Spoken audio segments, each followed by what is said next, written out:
Cartagena siempre es como la ciudad inicial en la historia. Tengo la sensación de que esta vez, otra vez, Cartagena será la ciudad inicial en la historia.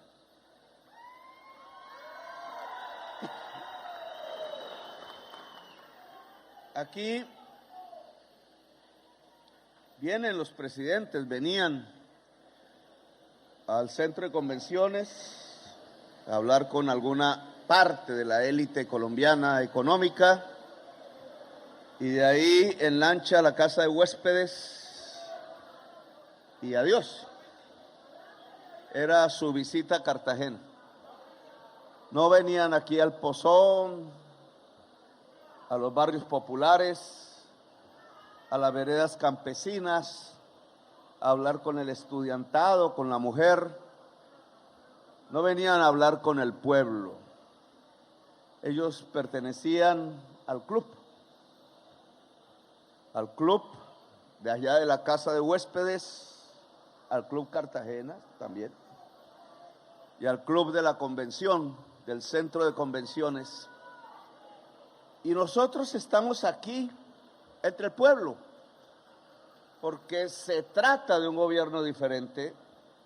Lo que se discutía en el centro de convenciones casi siempre ha sido cómo se usa el erario para enriquecer a unos muy pocos, cómo se hacen negocios con el Estado, cómo se privatizan los servicios públicos, cómo se deja morir la universidad pública para fortalecer la privada, cómo se utiliza la salud para que en lugar de ser un derecho universal se convierta en una especie de alcancía que acumula la riqueza en manos de unos pocos en Colombia, cómo la justicia se vuelve rejo contra el pueblo, cárcel contra el pueblo e impunidad para los grandes asesinos del pueblo, cómo se ha construido allá en esos lugares de la geografía como el centro de convenciones, los pilares de la desigualdad social en Colombia. Hoy sí lo sabemos, lo decían aquí, Colombia es una de las sociedades más desiguales de toda la tierra y Cartagena lamentablemente está a la vanguardia de esa desigualdad. Casi que podríamos decir que estamos en una de las 5 ciudades más desiguales socialmente del mundo. Mirada como riqueza allá en el centro histórico que construyeron los negros y las negras, que construyó el pueblo, pero los negros y las negras van hacia los bordes de la ciudad y el centro histórico queda en propiedad del jet set mundial, los hombres sobre todo, pocas mujeres, más ricos del mundo. Hasta un matrimonio alguna vez salió en la prensa de gente muy famosa y muy rica, se hizo allá en el centro histórico y se le ordenó al alcalde del entonces y a la policía del entonces sacar a toda persona que oliera cartagenero, a cartagenera, que tuviera la piel negra, que andase por ahí, para que por fuera de las murallas se quedaran mientras el matrimonio entre los ricos se producía. Esa es la desigualdad. Por eso, ministro, le voy a proponer, no porque no quiera Juana Julia, sino que ese sitio de la Inquisición, que no fue santa, quítenle ese nombre, esa era obra del diablo, no de los santos. Allá con sus cepos, alguna vez entré, me dio un escalofrío terrible.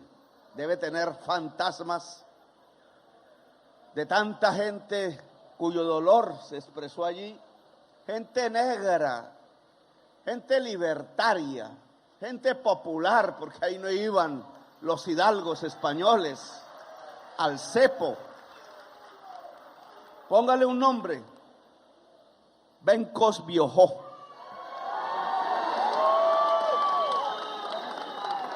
Contra la Inquisición, Bencos Biojó. Contra la esclavitud, la emancipación, la libertad. Creo que sería para la ciudad mucho más pedagógico. Le enseñaría a niños y niñas cómo un centro de la Inquisición española se puede convertir en un centro de la libertad colombiana.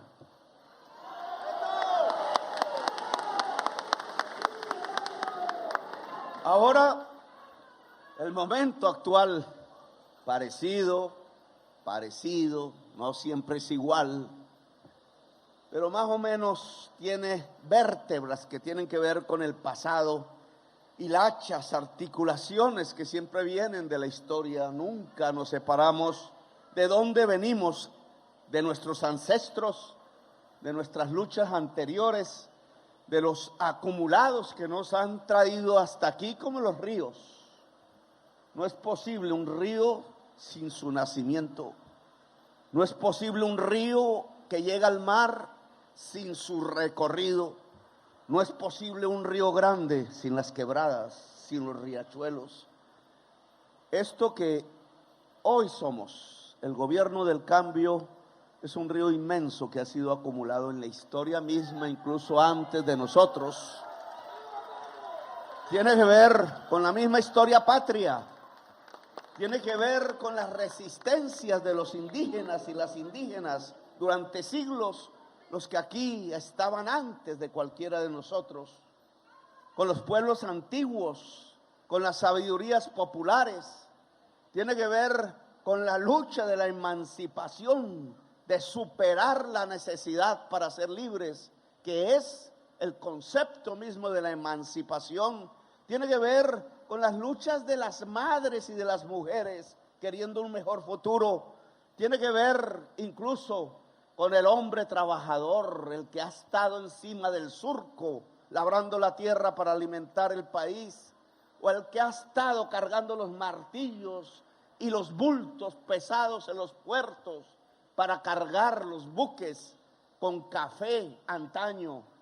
Ojalá que no más fuese café y no polvo blanco como sucede ahora.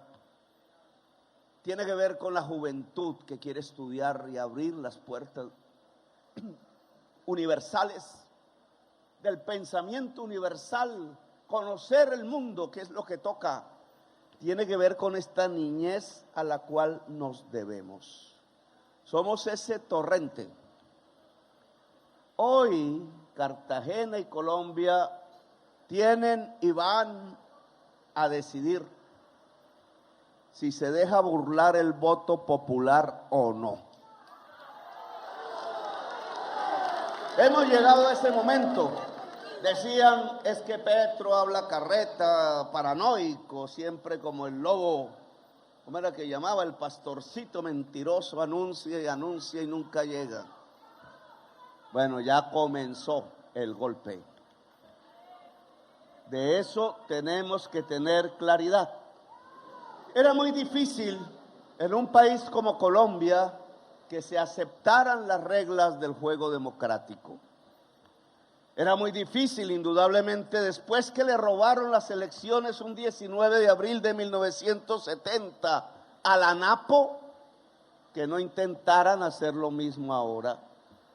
Era muy difícil que una oligarquía acostumbrada a exterminar físicamente partidos progresistas como la Unión Patriótica, aquí decidiera aceptar las reglas democráticas pacíficas. Era muy difícil que quienes habían ya fusilado 6.402 jovencitos a lo largo y ancho de Colombia, simplemente para hacerlos aparecer como guerrilleros y colocar una bandera de seguridad aplaudida por el pueblo, falsa y ensangrentada de sangre joven y ensuciada de cocaína. Era muy difícil que estos poderes mafiosos de la corrupción, lo que bien llamó Álvaro Gómez Hurtado, el régimen de la corrupción en Colombia, acostumbrado al genocidio sobre el pueblo y acostumbrados a concentrar la riqueza nacional en sus propias manos y robársela, dejando el hambre detrás de sí y dejando la muerte, fuese aceptar que alguien que no es de ellos, que alguien que es del pueblo, que haya triunfado en las elecciones limpiamente, con la mayoría popular, con el voto chocuano, nariñense, caucano, del litoral pacífico, con el voto bogotano de los barrios populares, de los obreros y de las obreras, con el voto de la juventud masiva, con el voto de nuestro Caribe libertario, lo fuesen a dejar gobernar en paz. No son capaces de aceptar la democracia y la Constitución del 91. Y hoy lo están demostrando. Quisieron bañarme de corrupción para después decir, no, a ese corrupto échenlo. Lo han intentado durante 2 años y no han podido. Cada embuste se les ha desbaratado. Cada construcción en 2, 3 días se les desmorona entre las manos, simplemente porque se construye sobre la base de la mentira. No soy tan estúpido, señores oligarcas, para cambiar por una riqueza que se evapora siempre también entre las manos un proyecto político esperanzador del pueblo, ni bobo que fuera a cambiar por 30 monedas de plata la primogenitura y la lucha popular. Esos son así ustedes, yo no. Así que por más que hayan intentado, han fracasado, así que tienen como hoy que desnudarse. Se desnudan los poderosos. Dice la Constitución que el presidente de la República no puede ser juzgado sino por la Comisión de Acusaciones de la Cámara. Dice la Convención Americana de Derechos Humanos, parte de la Constitución Política de Colombia, que nadie puede perder sus derechos políticos sino por sentencia de juez penal, es decir, porque es un criminal. Y aquí lo que hoy anunciaron, como tocando una campana inicial, es que 11,5 millones de colombianos van a perder sus derechos políticos, no porque ningún juez penal haya dictaminado que son criminales, sino porque así lo decidió la oligarquía colombiana y el régimen de corrupción. Quieren determinar, como lo han hecho en tantos países de América Latina, que el presidente de la República, a pesar de ser elegido por el pueblo de Colombia, tiene que dejar de ser presidente porque 4 o 5 vagabundos corruptos de la politiquería así lo quieren. No ningún juez penal, porque el presidente no ha cometido ni cometerá delito alguno. Su delito ante los ojos de la oligarquía es no arrodillarse ante ellos, no enterrar y rendir la bandera popular.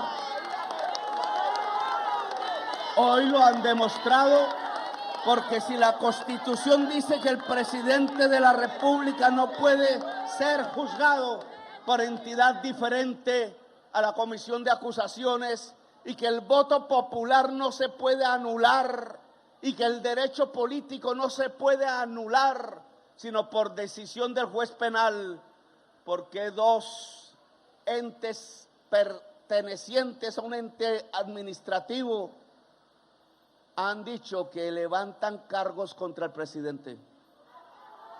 Eso es profundamente inconstitucional y es el inicio de un golpe de Estado en Colombia, punto. Y lo que nos corresponde es cómo vamos a responder.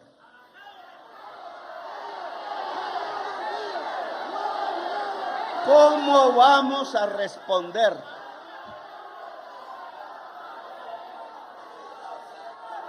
Indudablemente depende del pueblo.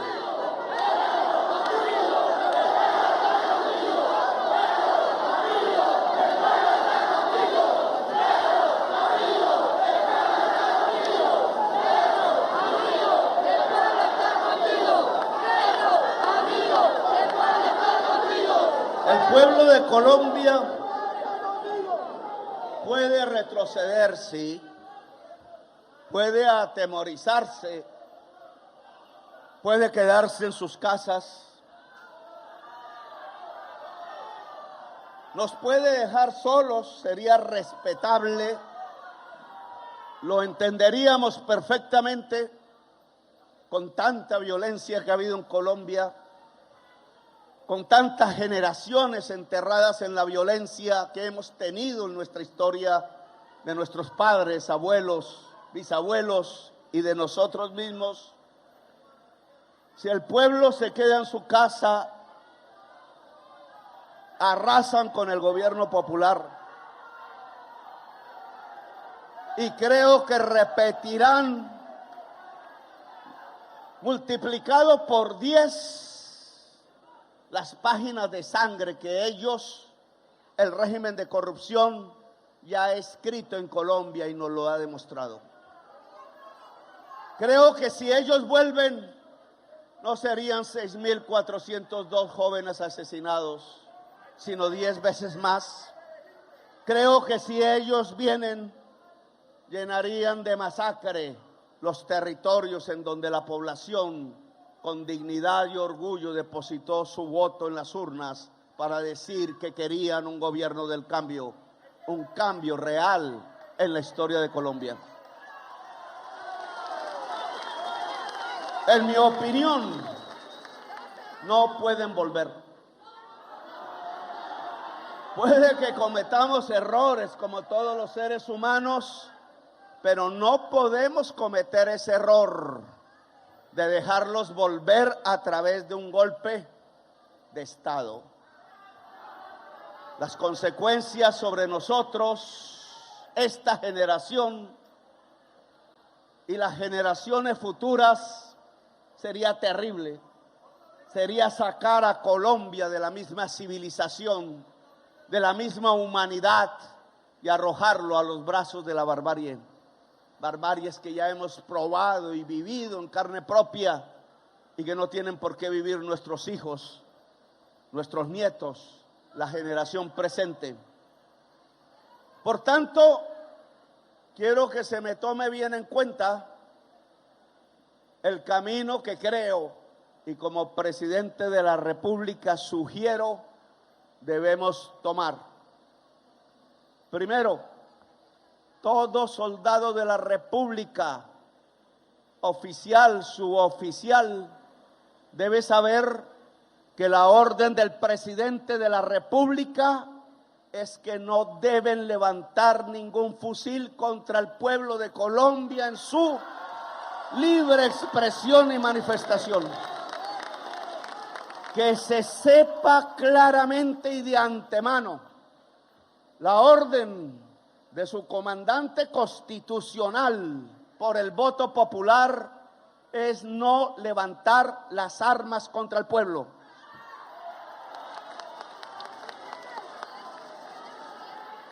Para todos los miembros de la fuerza pública, la orden es respetar la Constitución de Colombia. Y la Constitución de Colombia dice y acepta que el artículo 23 de la Convención Nacional de Derechos Humanos rige en Colombia, que nadie en Colombia pierde sus derechos políticos, ni la gente que votó por mí, ni el presidente de la República, sino por sentencia de juez penal. Esa es la orden de la Constitución. Invito a toda la fuerza pública a respetarla. No levantar las armas contra el pueblo.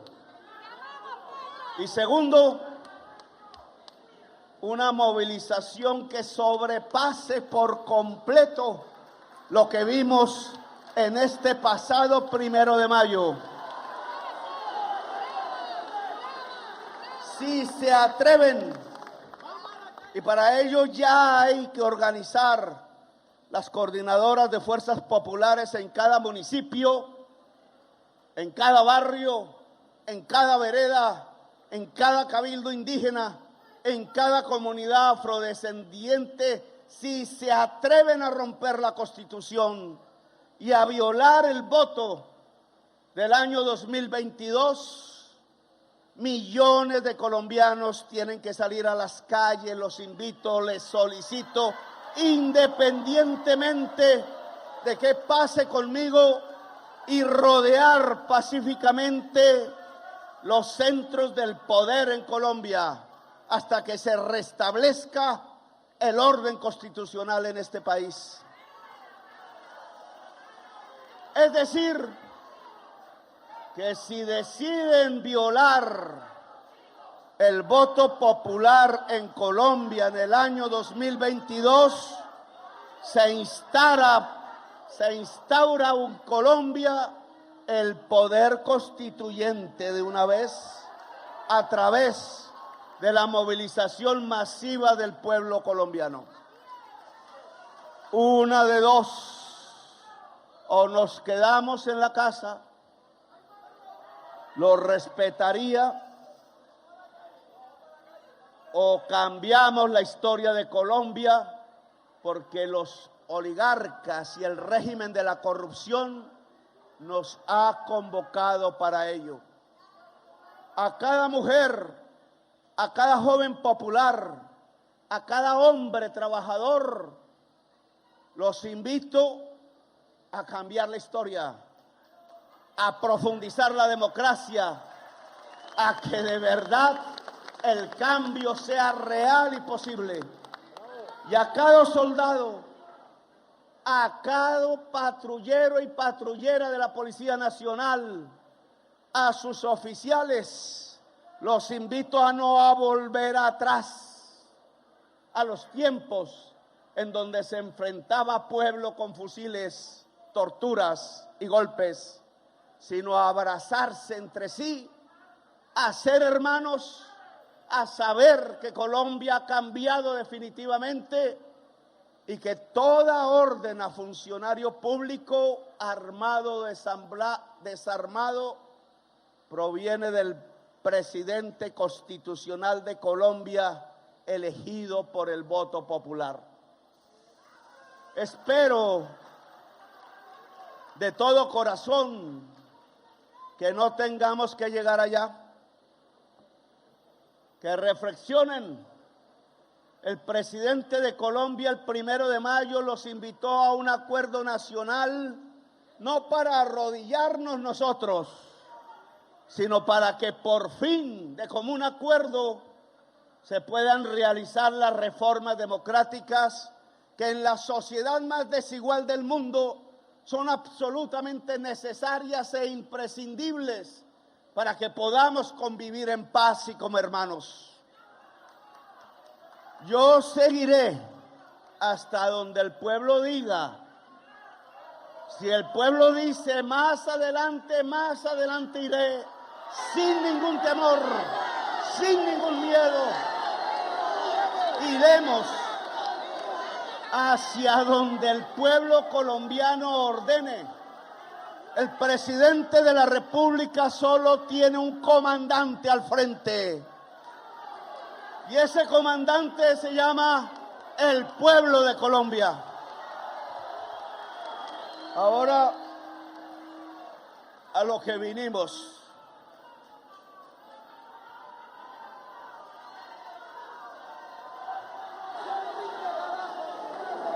Estos gobiernos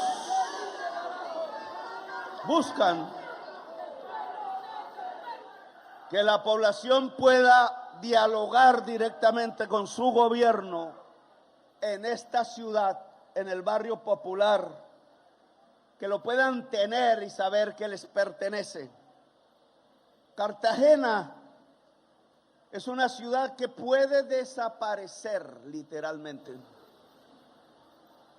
El compañero que estuvo aquí, joven campesino del sur de Bolívar, él se llama Luis Pérez Jiménez, nos invitó a hablar del patrón del agua. Interesante. Patrón del agua es igual al patrón CO2, que dicen los científicos, están interrelacionados. Entre más CO2 arroje el capitalismo del norte a la atmósfera, más se hunde Cartagena. Escuchaba de un oficial de la Armada alrededor del hospital naval la necesidad de repararlo y reforzarlo, porque abajo, en los pilares, el agua del mar sube sin verlo. El nivel freático le llaman. El agua del mar sube no solo allá en la playa, sino debajo de esta tierra. Y va tumbando el pilar y el acero y la varilla y el cemento, como todos ustedes saben. Y el edificio empieza a ser así. Esa es solo la primera alarma. No sé qué va a pasar con Boca Grande, pero lo que sí sé es que en algún momento, alcalde, ya hace varios años, alguna gente se reunió para hacer el plan que pudiera adaptar la ciudad a la crisis climática. Ese plan me lo leí, lo expuse en alguna reunión. Lo que tenía una especie de muro que rodeaba la zona industrial y un muro mayor que rodeaba el centro histórico con Boca Grande. Punto. Decía que el barrio Boston iba a ser el primer piloto de la reubicación. Y decía que 20,000 familias de la ciudad de Cartagena tenían que reubicarse. No se ha reubicado prácticamente ninguno. Y eso fue hace como 10 años. Y entonces, alcalde y ciudadanía en general, yo creo que tenemos que pensar profunda y rápidamente sobre cómo adaptamos la ciudad de Cartagena a la crisis climática, estando como está, rodeada de agua. ¿Dónde los barrios populares? ¿Dónde el dinero? Que no solamente puede ser de Cartagena porque queda débil e insuficiente, sino que tiene que ser sobre todo de la nación. ¿Qué va a pasar con su pueblo? ¿En dónde las nuevas actividades económicas? ¿Cómo vamos a lograr que la vida siga floreciendo en una de las ciudades del mundo que tiene mayor vulnerabilidad contra la crisis climática provocada por la crisis climática? Creo que hay que hacer un pacto con la población.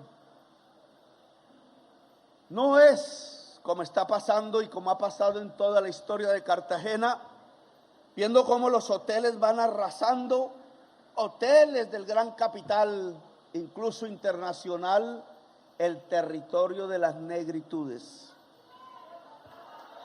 Ojo, usted sabe que ricos, muy ricos se quedaron en las Islas del Rosario, que van de vez en cuando y hacen sus fiestas por allá, muy bien. Pero es que las Islas del Rosario van a ser tapadas por el mar. Es decir, que esas casas lujosas van a desaparecer. Es decir, que esa codicia de esas personas que creyeron efectivamente que llegaban a un paraíso en el planeta Tierra difícil de encontrar y tenían toda la razón, pero que colocaron al habitante nativo como su sirviente o lo desalojaron de allí, se estrellan ante la realidad de que su codicia va a ser hundida en el mar. Pero no solamente las islas. Luego aquí tenemos que hacer un pacto. ¿Cartagena es para el gran capital hotelero o Cartagena es para la población? Creo que hay que reordenar el territorio, eso le llaman plan de ordenamiento territorial y es de la autoridad local. pero creo que hay que hacer un pacto entre población, gobierno nacional y local, porque la situación es de urgencia e inmediata, ministra del Medio Ambiente. No estoy hablando carreta y ustedes ya lo saben. Ustedes ya lo saben porque no es sino ver el mar, no es sino sentirlo para saber lo que ya está pasando. No puede haber más desalojos de negritudes en Cartagena. Ojo, porque cuando vemos el turismo llegar, que sabemos todos que se ha degradado, todos sabemos que está pasando. No es el turismo a mirar la cultura, no es el turismo a mirar la belleza, sino que hay uno que viene a depredar. Ojo, alcalde, porque cuando se traza una política general, director de la Policía Nacional, general Salamanca, ojo, porque nosotros decimos, tratemos de evitar la prostitución infantil, la prostitución de la mujer, el turismo que llamamos turismo sexual, le llaman, de gente depredada que solamente pasa por el mundo es a sentir ese, sobre todo hombres, sentimiento de dominio, convirtiendo a la mujer en un objeto. Que la policía no golpea a la mujer. Ella está en su necesidad. No le han abierto quizás otras posibilidades.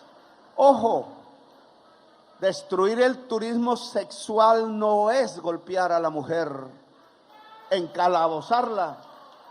Es golpear al depredador, al hombre. Aquí hay un problema de género.